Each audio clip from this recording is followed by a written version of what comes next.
사도행전 20장의 말씀을 같이 보겠습니다. 사도행전 20장입니다. 제가 먼저 28절을 읽겠습니다. 여러분은 자기를 위하여 또는 온 양떼를 위하여 삼가라. 성령이 그들 가운데 여러분을 감독자로 삼고 하나님이 자기 피로 사신 교회를 보살피게 하셨느니라. 내가 떠난 후에 사나운 이리가 여러분에게 들어와서 그 양떼를 아끼지 아니하며 또한 여러분 중에서도 제자들을 끌어 자기를 따르게 하려고 어그러진 말을 하는 사람들이 일어날 줄을 내가 아노라.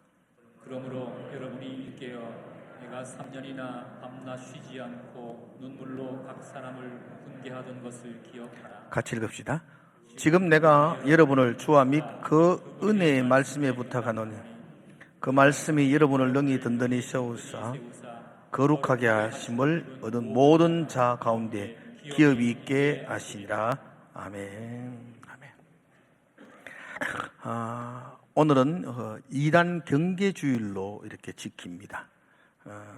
특별히 오후 예배 때는 우리 이동현 목사님이 오셔서 2단에 대한 설교를 오후에 아주 구체적으로 아주 디테일한 방법들을 이야기하게 될 거예요. 저는 그냥 2단 전체에 두리뭉실한 전체의 그 특징들에 대한 이야기들을 좀 나누면서 2단들을 생각해 봐야 됩니다. 이런 2단 경계주일의 이 메시지는 어쩌면 백신과도 같습니다. 우리 코로나 백신 맞아 보셨잖아요. 겨울 되면 독감 백신을 맞는 것처럼 영적인 백신을 맞는다 생각하셔야 돼요.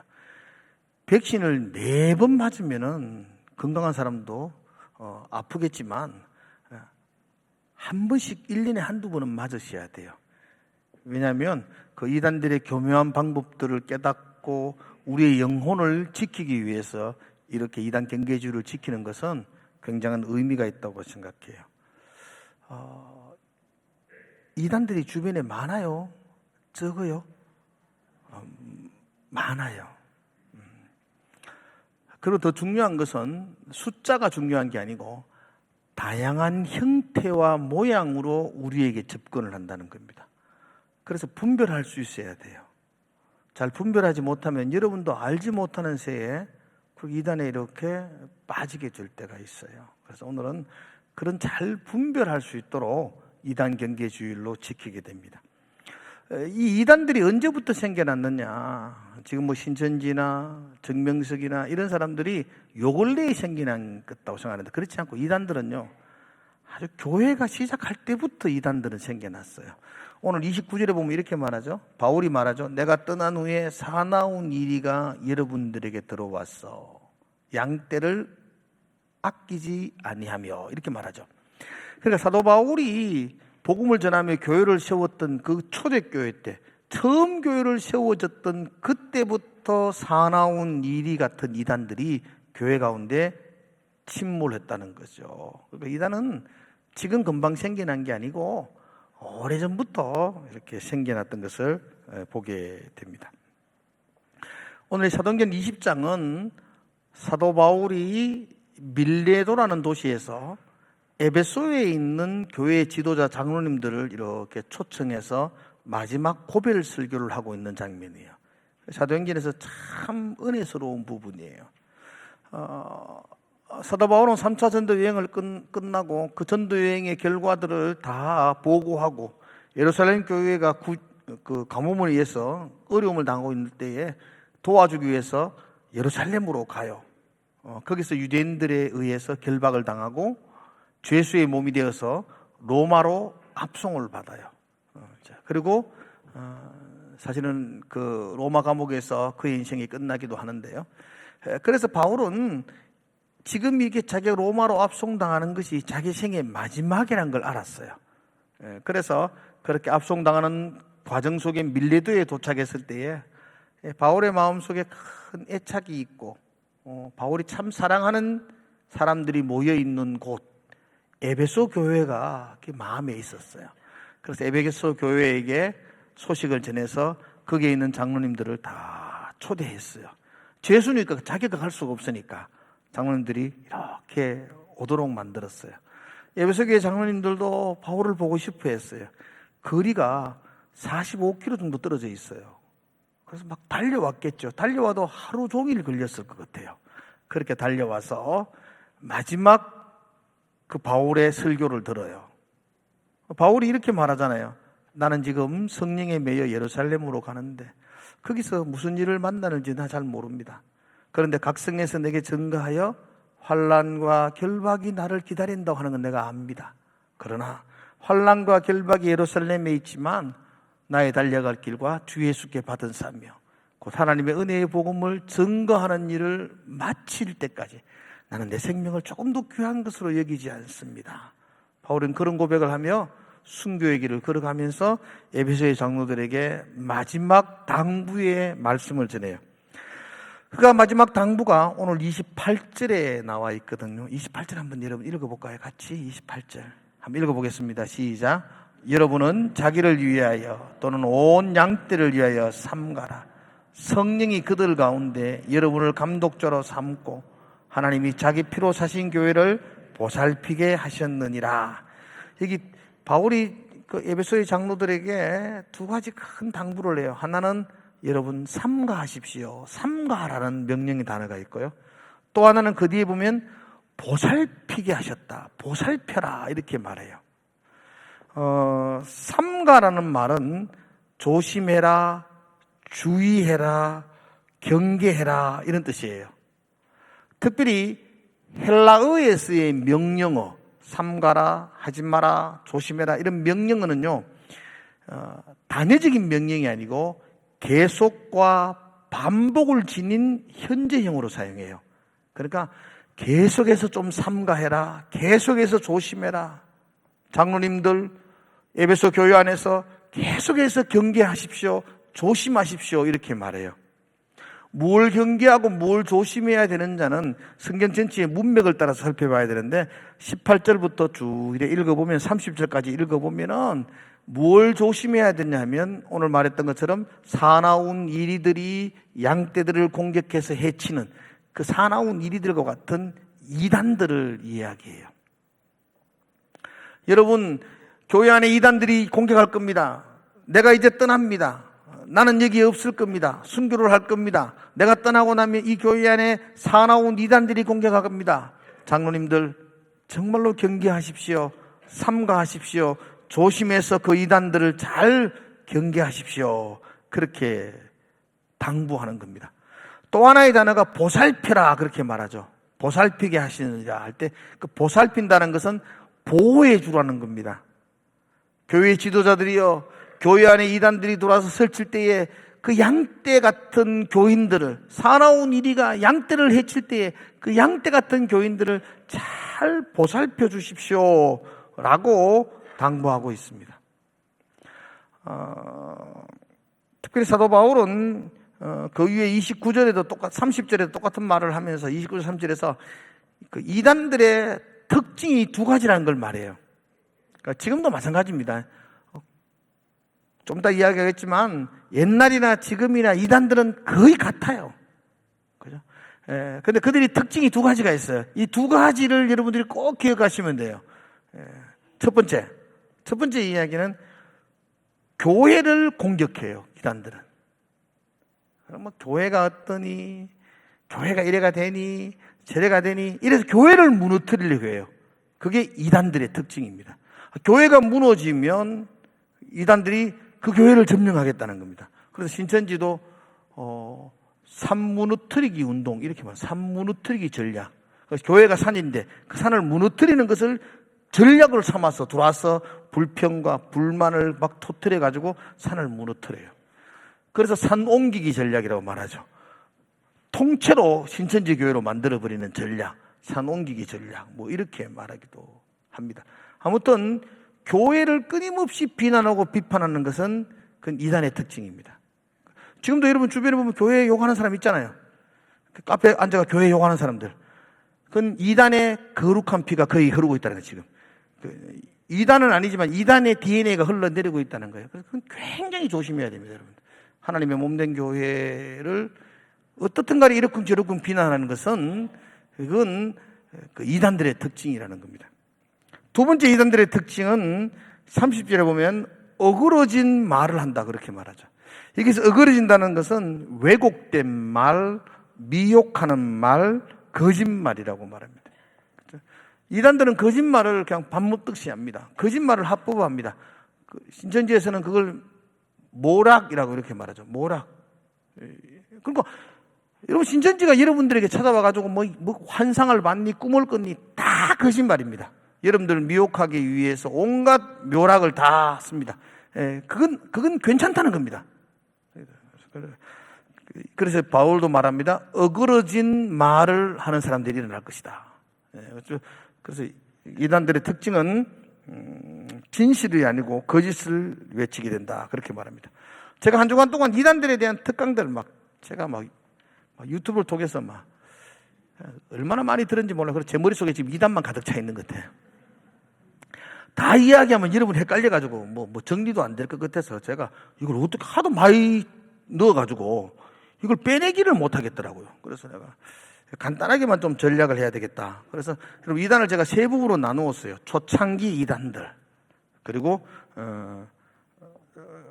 1950년도 이후에 중반기 이단들, 그리고 현대 이단들. 그렇게 제가 이렇게 나누어 보니까 이단들의 궤보가 이렇게 눈에 보여요. 여러분 이단들은요 다 한결같이 자기가 계시를 받았다 그래요. 자기가 신령한 기도하는 가운데 신령한 하나님의 계시를 받았다 그러는데 희한하죠. 그 계시 받은 게 50년 전에 다 다른 사람이 했던 이야기들이에요. 신기해요. 책에 다 나왔던 이야기들이에요.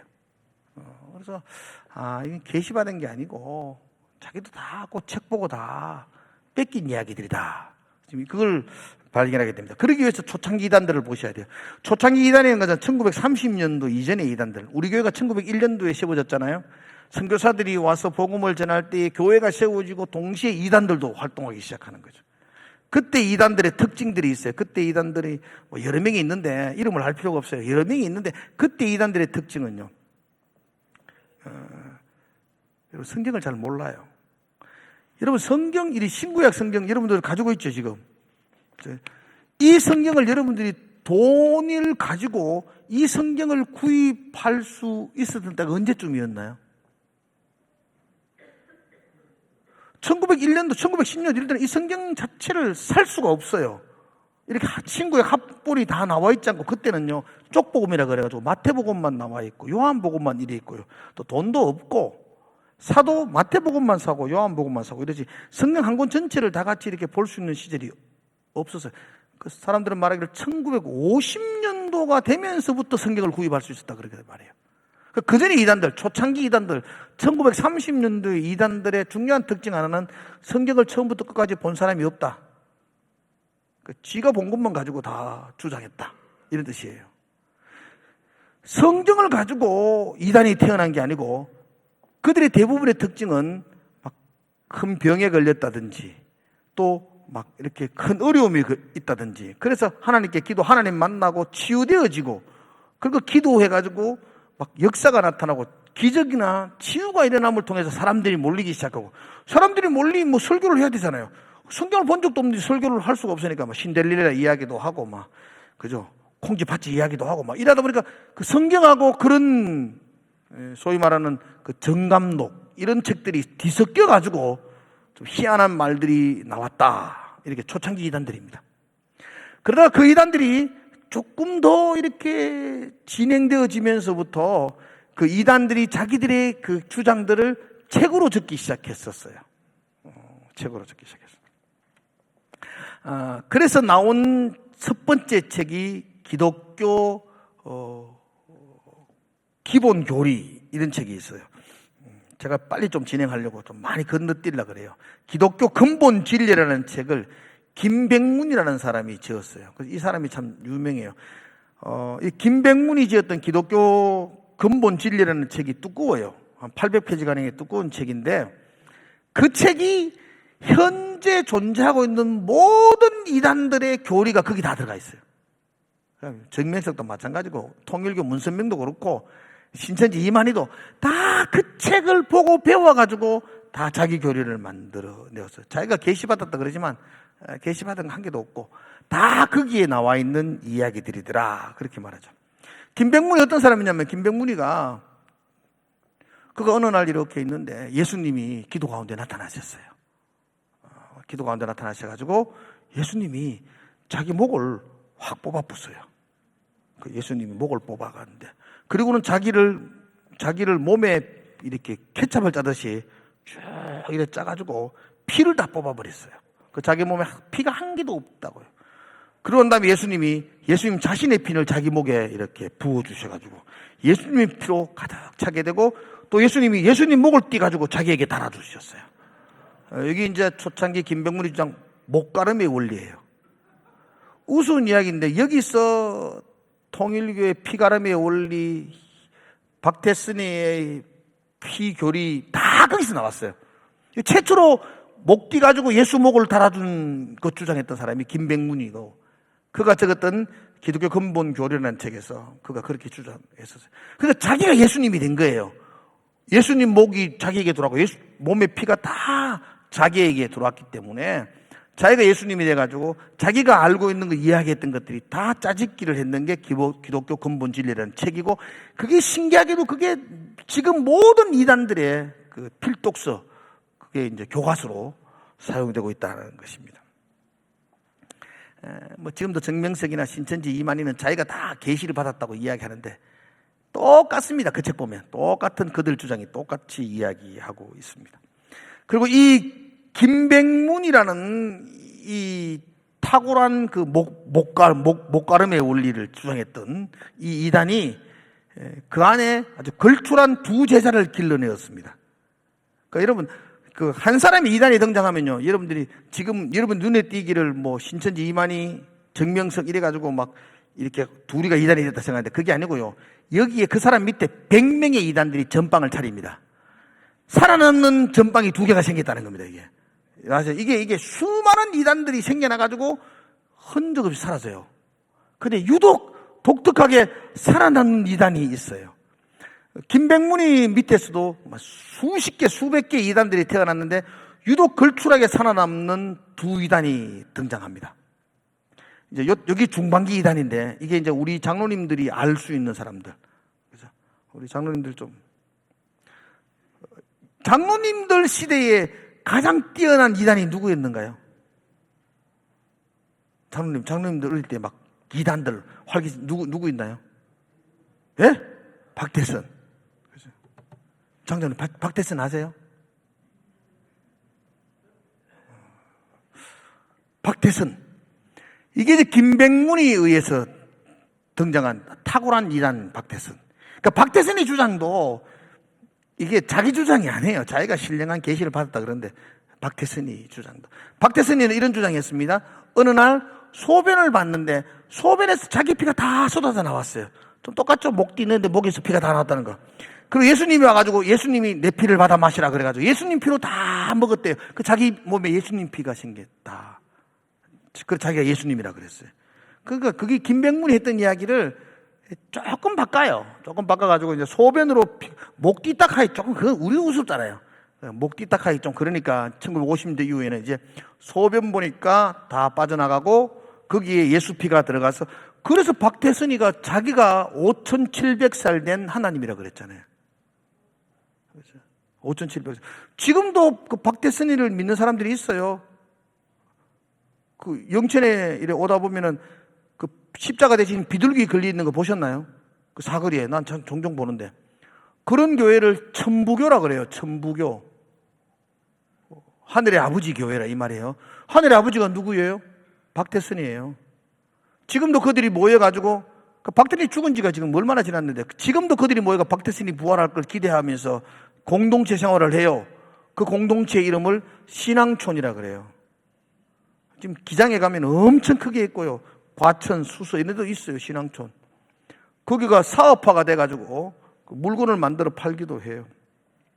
아무튼 자기가 예수가 돼가지고 물을 박태선이가 했던 것 중에 하나가, 제일 돈 많이 버린 것 중에 하나가 물 쫙 받아놓고 샥 끓이면 그 물이 생수로 바뀐다는 거죠. 그 물 먹으면 다 병이 낫는다. 그래가지고 생수 판매 1위를 달렸잖아요. 다 사 먹었어요. 그거 우리가 들으면 지금 이상하잖아요. 그 물에 뭐 자기 안수했다고 그 물이 암을 치료하는 병이 되었다. 뭐 이런 이상하죠. 이상한데 그거 살짝 바꾼 거 내가 제만은 그거 살짝 바꾼 게 저 경산에 있는 신유 복음성교회 고발하면 뭐 할 수 없다. 똑같은 건 거기는 밀가루 붙이면 다 난다 그랬잖아. 그 밀가루 사러 많이 갔습니다. 네. 우리 할머니가 거기 추정해가지고 밀가루 내가 그럼 그거 가면 밀가루 1,500원, 수프 가면 800원, 내 1,500원 받아가 800원짜리를 많이 바꿔가지고 내가 싹 기도해가 갖다 주고 했는데 효과는 나더라고. 뭐 똑같더라고. 뭐. 똑같은 거예요. 여러분 이단들이 자기가 뭘 만든 게 아니고요. 위에서 하던 거 똑같은 거 뺏겨가지고 똑같이 하고 있는 것입니다. 그래서 박대선이는 그렇게 오줌으로 피가 다 나오고 새로운 피를 예수께 받았다. 그래서 그걸 성혈전수 이래가지고 여러분 이게 거기서 끝난 게 아니고요. 요걸 잘 배워가지고 새롭게 전방을 차려가지고 성공한 사람이 신천지 이만입니다. 그렇습니다, 여러분들. 비유풀이 성경에 짝이 있다. 그리고 14만 4천. 박대선이가 했던 이야기고, 박대선이 바로 밑에 있었던 사람이 김풍이라는 사람인데, 그 생명나무라는 책이 있어요. 그 안에 그대로 다 들어있습니다, 그대로. 때로는 이만희 씨는 자기가 주장했던 그 생명나무 책도 잘 못 외워가지고, 중간에 헷갈려가지고 밑에 사람들이 막 곤쳐주고 막 그랬다 하더라고. 하여튼 그게 본인은 계시받았다 그러는데 그 계시받은 게 아니고, 그게 위에 책으로 막 50년 전에 있는 책으로 다 기록되어져 있는 것들이다. 그렇게 말할 수 있습니다. 특별히 박대선의 계의를 통해서 나왔던, 그러니까 김백문이에서 수제자가 둘이었는데 그 중에 한 사람이 박대선이고, 박대선에게서 가장 큰 수제자가 이만희고 지금 연결되어지고, 이만희 바로 위에 이만희 신천지의 아버지라고 불리는 사람이 유재일이라는 사람이 있습니다. 장막성전. 그 장막성전 이렇게 말하는 이유, 신천지, 장막성전 이런 사람들이 동일하게 말하는 것은 자기 공동체에 돌아야만이 구원을 받는다는 겁니다. 다른 데는 다 망하고 거기만 구원받는다. 이게 이제 장막성전의 특징입니다. 신천지도 신천지 안에만 들어오면 구원을 받는다. 14만 4천 명만 구원받는다. 근데 14만 4천 명도요, 신천지에서 처음 말하는 게 아니고, 그건 벌써 수입이단이라는 여호와 증인에서 벌써 1901년도에 14만 4천을 이야기했고, 거기서 나온 교리를 그대로 뺏겨서 지금 하고 있는 이야기예요. 14만 4천도. 14만 4천 되면 주님이 재림하신다 그런데 14만 4천이 넘었잖아요. 20만이. 신천지는 20만이 되었어요. 그리고 그 중에 하나님이 고른다 그래가지고. 오래 고르고 있어요. 아무튼 이 신천지는 유재일의 장막성전에서 10년 동안 봉사를 가르치고 같이 일을 하다가 이제 여러분 종말론은 두 가지가 있습니다. 여러분 이거 아셔야 돼요. 종말론에 두 가지가 있는데 하나는 시간적 종말론이 있고요. 시한부 종말론. 또 하나는 제한적 종말론이 있습니다. 시한부 종말론은 굉장히 힘이 있습니다. 1992년 10월 28일 재림한다. 다미성교회. 그죠? 여러분 한 달 후에 주님 재림한다. 그러면 막 재산 팔고 막 교회 올 거 아닙니까? 시한부 종말론은 굉장히 임팩트가 있고 단순간에 어떤 놀라운 운동력을 발휘할 수 있습니다. 그런데 시한부 종말론은 지금까지 다 실패했습니다. 종말이 안 옵니다. 그러니까 실패하면 이게 사기가 되잖아요. 다미성교회도 그렇게 잡혀갔고, 신천지의 원조인 장막성전의 유재일도 1969년도에 종말론 이야기하고 안 됐고, 80년도도 종말론 이야기인데 또 불발을 하고, 80년도 불발하는 바람에 이만희 씨가 나 속았다 이렇게 생각하고 거기서 탈퇴하고 새로운 전방을 차린 게 신천지입니다. 그때 유재일 밑에서 가게를 차린 사람이 많습니다. 근데 성공한 사람이 이제 이만희 씨가 아주 유독 성공을 했습니다. 그래서 지금 돈도 아주 많다 그러더라고. 한 5천억 정도가 재산이 있다 그러는데, 하여튼 5천억 있어도 여러분한테 한 푼도 안 줍니다. 그거 들어가지 마세요. 들어간다고. 저한테는 들어가면 집화장 준다 하던데. 그런 면이 있다면서도. 아무튼 여러분들 그렇게 이번에가 지금 이런 상세한 제가 설명할 수 있는 시간은 없습니다. 아까 말했죠. 김백문이 밑에서 특출한 두 제자, 하나는 박태선, 하나는 문선명입니다. 통일교 문선명. 같은 시대에 문선명이다. 지금도 문선명은 뭐 통일교는 유명하죠. 기업형. 신앙촌도 마찬가지 아니에요. 박태선도 기업을 만들었잖아요. 신앙촌이란. 그 문선명도 통일교, 통일재단, 일화 같은 그룹을 만들었어요. 그래서 엄청 돈을 많이 벌었습니다. 지금 문선명이 죽었잖아요. 하나님이 죽었어요. 죽었으니까 그 후계자로 7번째 아들을 지명했는데, 근데 이게 이제 돈이 많으면 싸움이 일나요. 후계자가 그 다음 몰락하니 너무 많은 거죠. 그래서 굉장한 싸움이 일어나서 2015년도 7째 아들이 실각하고 문선명이 아내였던 한 학자가 다시 장학을 해가지고 7명 아들 중에 7번째 아들한테 아버지가 7번째 아들을 후계자로 지명했는데 7번째 아들 편에 든 아들과 엄마 한 학자의 편에 묻는 아들이 나눠져가지고 형제의 싸움이 통일교는 계속되고 있고, 그 7번째 아들은 문형진인데 그 문형진은 자기 엄마, 친엄마거든요. 한 학자가 친엄마한테 엄녀다 그렇게 엄마를 엄녀, 사탄의 핏줄을 가지고 있다 이렇게 말하고, 지금 한 학자는 자기가 독생녀다 그렇게 이제 독생자가 아니고 독생녀, 그래서 자기에는 원죄가 없다 뭐 이렇게 표현해서 하나님으로 섬길 건데 지금도 굉장한. 자, 근데 이 문선명 다 알고 있으니까 통일교 문선명에 의해서 문선명 때서 10년을 공부하고 배워가지고 문선명의 통일교 강사로 지내던 사람이 또 특출한 사람이 하나 전방을 차려가지고 크게 흥행을 했던 사람인데 그 사람이 정명석입니다. JMS, 지저스 모닝 스타 이렇게 JMS. 지금도 뭐 엄청난 무리를 일으키죠. JMS 가면 뭐가 제일 생각나죠? 지금도 전자팔찌 차고 있습니다. 10년 동안 그 감옥에 가 있다가 나와도 전자팔찌 차고 있고 지금도 고발당하 있고 한데, 그러니까 여성도들을 그렇게 했던 거. 문선명도 마찬가지입니다. 여러분. 문선명도 그 엄청난 초창기에 파장을 많이 일으키는데 지금은 기업이 되고 난 다음에 뭐 그런 말 잘 안 들리지만 그들이 그렇게 하는 이유는 교리 때문입니다. 아까 말했잖아요. 다 목가름, 피가름. 여러분들은 죄를 지어가지고 더러운 피가 흐르는 거죠. 문선명이 나는, 정명식이 나는 예수님께 직접 계시를 받아서 거룩한 피가 흐르죠. 내 거룩한 피를 여러분들에게 수혈을 해줘야지 여러분이 살아나는 거죠. 그 피를 나눠줘야 돼. 피가름의 원리. 피를 나눠주는데 피를 나눠주는 방법이 뭐냐? 성관계를 통해서 피를 나눠준다는 겁니다. 그래야지 여러분의 아내가 성관계를 통해서 문선명의 피를 받아서 거룩해지면 거룩해진 여자를 통해서 그 남자도 거룩해지고 그 남자도 거룩해지고 옆에도 거룩해지고 다 거룩해진다는 거니까 이게 음행이 아니고 거룩 피가름을 하는 행동이라는 겁니다. 지금 뭐 문선명 같은 경우는 막 사람이 많아지고 하니까 합동 결혼식 그래 하잖아요. 합동 결혼식. 자기가 피를 나누어서 결혼식을 세워줘가지고 그들이 다 피를 거룩하게 한다는 거죠. 다 결혼식을 한다. 그래서 참가정회복운동. 모든 가정은 더러운 피로 다 물들어가지고 내가 내 피를 통해서 다 거룩하게 해야 된다. 맞다. 그런 이단들. 시간이 많이 갔어요. 그 다음 이단들은 여러분들이 각자 자수하십시오. 이단 셌다, 셌어, 지금. 하여튼, 뭐. 하나님의 교회 요 있는데 하나님의 교회는 수입이단입니다. 수입이단. 안식교회에서 영향받아서 지금도 그렇게 하는데 어머니 하나님 하는데 참 택도 없는 이야기 하고 있죠. 자, 그들의 주장 몇 가지만 이야기해요. 그들의 주장 중요해. 첫 번째 주장. 이단들의 가장 공통적인 주장이 있습니다. 공통적인 주장은 자기들이 하나님에게 직통 계시를 받았다는 겁니다. 하나님에게 직접 말씀을 들었다는 겁니다. 여러분, 우리는 이 성경이 완전하다, 충만하다고 믿습니다. 성경이 부족하나요? 완전하나요? 완전합니다.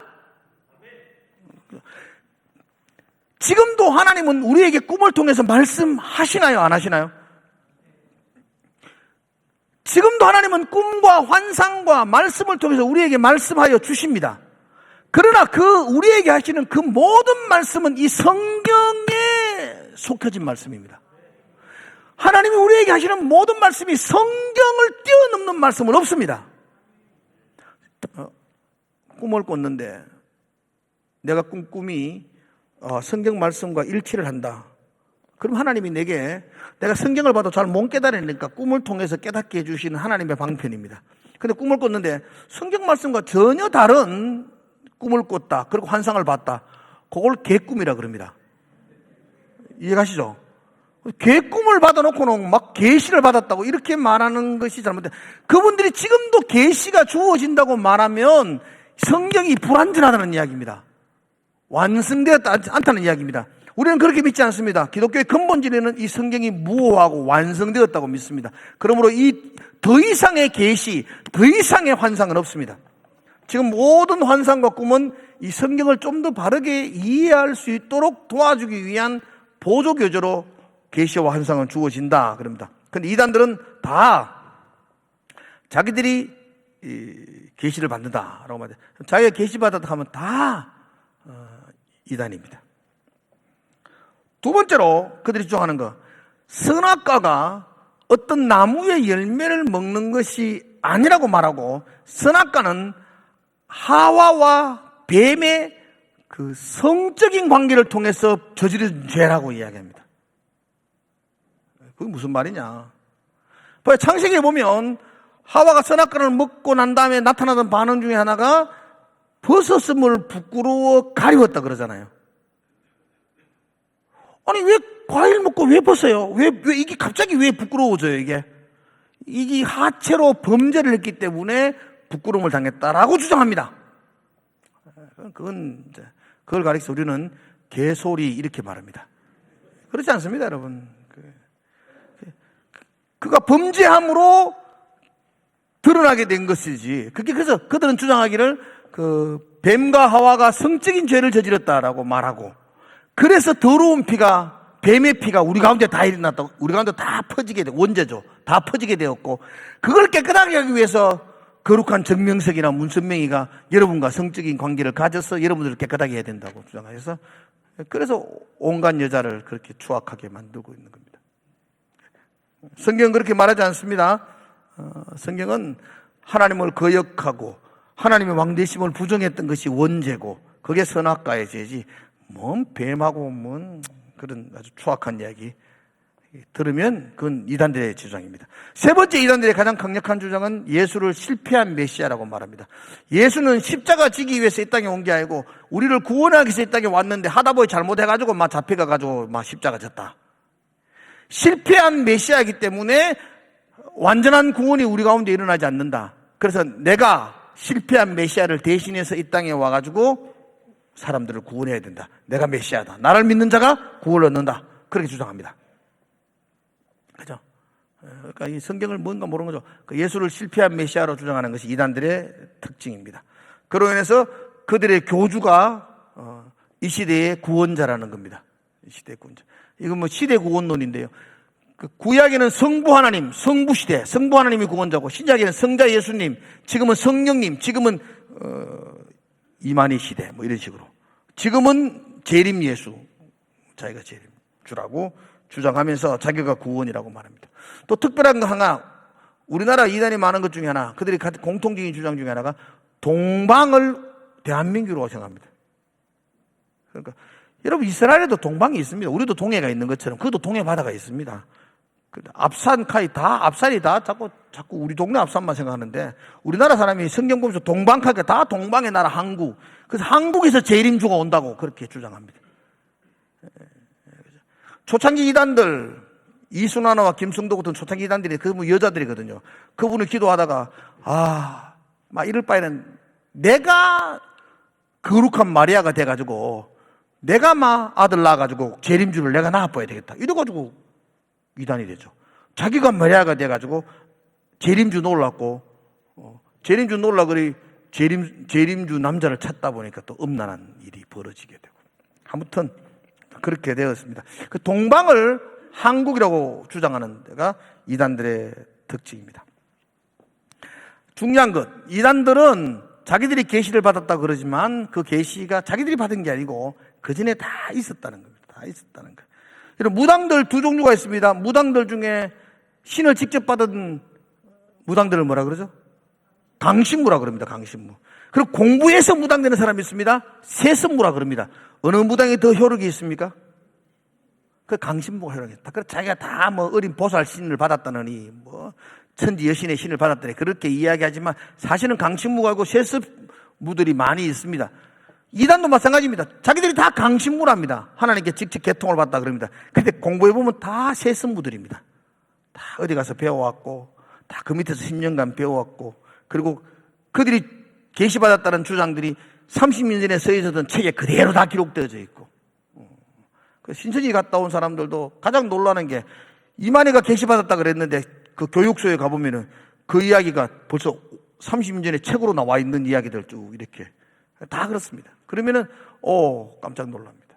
그러므로 그들이 받은 게 아니고 그들이 다 세습에서 주장하고 있다, 그렇게 말씀하셔야 됩니다. 이렇게 어그러진 이단들이 판을 치는 이 땅 속에서 올바른 신앙을 지키는 방법이 뭐냐? 방법은 한 가지입니다. 바울은 그렇게 말합니다. 31절에 보면 이렇게 말하죠. 그러므로 여러분이 일깨어 내가 3년이나 밤낮 쉬지 않고 눈물로 각 사람을 훈계하던 것을 기억하라. 기억하라는 겁니다. 뭘 기억하라고요? 3년 동안 눈물로 가르쳤던 이 말씀을 기억하라는 겁니다. 그 다음 32절 같이 읽어봅시다. 시작. 지금 내가 여러분을 주와 및 그 은혜의 말씀에 부탁하노니 그 말씀이 여러분을 능히 든든히 세우사 거룩하게 하심을 입은 모든 자 가운데 기업이 있게 하시라. 그 말씀이 우리를 든든하게 세우고 그 말씀이 우리를 거룩으로 인도한다는 거예요. 여러분, 우리나라 이단이 많은 특별한 이유 중에 하나도 말씀이 약해서 그렇습니다. 제발 좀 성경을 보시고 공부하셔야 됩니다. 설교 들으면 되죠? 안 됩니다. 여러분, 설교는 여러분들 지금 제가 지금 여기 18년 정도 있었으니까 내 설교 1000편을 들었을 거예요. 근데 기억 남는 거 이야기해 보세요. 한 개도 없습니다. 설교는 조각조각 듣습니다. 조각조각 듣기 때문에 이게 일맥으로 연결이 잘 안 됩니다. 여러분 공부하셔야 됩니다. 배우셔야 됩니다. 그리고 궁금한 거 있으면 계속 물으셔야 됩니다. 왜 성경을 읽는데 궁금한 게 없습니까? 7년을 신학을 하고 목사가 된 지 30년 저도 성경 읽다가 몰라가지고 궁금해가지고 지금도 제가 주석을 찾고 공부하고 있는데 어째 여러분들에게 궁금한 게 없어야 돼요. 없을 수가 있어요. 제가 몇 년 전에는 그냥 우체통 합녀가 궁금한 거 그 적어 놓으시면 대답하겠다고 때려치웠잖아요. 아무도 안 궁금해하는데 뭐 묻는 사람이 없어요. 왜 여러분들이 왜 궁금하지 않아야 돼요? 궁금해야 돼요. 지금도 저도 끊임없이 잘 모르는 거 있어서 끊임없이 배우는데 왜 여러분들에게 궁금한 게 없어야 돼요? 성경을 모르면요 판판이 이단에게 넘어갑니다, 여러분.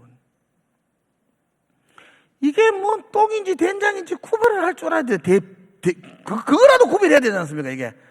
우리는 그것도 구별이 안 돼요. 그거 찍어 먹고 있어요. 신천지 교육에 들어간 사람들, 그 몇 년에 있던 사람들 나와가지고요, 그분들한테 진정한 성경을요, 하루만 가르치면, 잘못됐구나 깨달아요. 안 배워서 못 깨달아요. 누구라도 오면은, 그냥 교리를 한 번만 가르치면은, 저기 했던 게 다 거짓말이네. 대반 깨달아요. 근데 우리는 지금 신천지가 이야기하면 이게 뭔지 몰라가지고 그냥 그게 진리라고 생각하는 거예요. 성경 조금만 알면 여러분들 그거 안 빠집니다, 여러분들. 절대로 안 빠집니다, 여러분들. 제가 청년 때 부목사 때에 그때 신천지가 처음 시작될 때예요. 1990년도. 무료 성경학교 막 할 때인데요. 우리 교회 청년 하나가 거기 갔다 와서 그때는 지금은 노트도 못해요. 근데 그때는 초창기라서 그들이 좀 작전을 잘못해가지고 뭐 공부했는 거 다 노트하고 가져가도록 만들었는데 그때 그 청년이 노트를 다 해가지고 나한테 와가지고 와 너무 신기한 게 배웠어요. 전도사님, 그때 목사였죠. 목사님 너무너무 신기해요. 너무 잘 가르쳐요. 그래서 노트를 비주더라고. 내가 노트 보고 3장 띄게 보고 내가 여기 가지 마세요 그랬어요. 그때는 신천지가 뭔지도 몰랐어요, 나도. 근데 보고는 3장을 띄게 보면서 딱 보면서 이거 잘못됐네. 이거는 내가 보기 잘못됐습니다. 가지 마세요. 그 청년 그래서 거기 안 들어갔었어요. 그리고 얼마 후에 그게 신천지더라고. 그럼 제가 공부를 많이 했다는 게 아니고 조금만 하면 압니다. 분별을 할 수 있습니다. 워낙 모르이. 그러니까 여러분 좀 궁금해하시고 좀 질문도 하시고 좀 그렇게 해서 좀 배워 나가십시오. 그러면 이 말씀 아니고서는 우리가 이단을 이길 수 있는 방법이 없습니다. 근데 말씀만 붙들고 있으면 그들을 우리가 능히 이길 수가 있습니다. 오늘 오후에는 우리 이 목사님이 좀 구체적으로 어떻게 그들이 접근하고 어떻게 말씀하시는 데서 구체적으로 이야기한다고 합니다. 오후에 오셔서 잘 들어보시고요. 정말로 거기에 빠져서 모든 인생이 허무하게 끝나는 그렇지 않으면 좋겠어요. 여러분, 이단에 빠지는 사람이 열심히 있는 사람일까, 열심히 없는 사람일까? 그러니까 여러분, 예배 시간에 꼬박꼬박 줘보시고 열심히 했고 난 관심 별로 없는 사람은 공부할 것도 없습니다. 그분들 이단도 포기합니다. 이단도 어찌할 수 없는 사람은 열심히 없는 사람입니다. 근데 지식은 안 되고 열심히 있고 막 주를 위해서 뭔 하고 싶기도 하고 근데 성경은 잘 모르고 이런 사람은 100번 넘어갑니다. 그래서 오늘 오후에 오셔가지고 좀 이렇게 이단들이 어떻게 말하는지를 좀 배우시면서 좀 공부했으면 참 좋겠습니다. 기억하십시오. 올바른 신앙은 하나님의 말씀에부터 여러분들을 지켜나갈 겁니다. 말씀이 우리를 든든히 세우고 말씀이 우리를 거룩하게 할 것입니다. 기도하겠습니다. 하나님 아버지, 끊임없이 배울 수 있게 하시고 배워서 분별할 수 있도록 하시고 우리 주님의 판을 치는 그 악한 영들과 싸워서 이길 수 있는, 분별할 수 있는 우리의 삶이 되게 하여 주시옵소서. 예수님 이름으로 기도드리옵나이다. 아멘.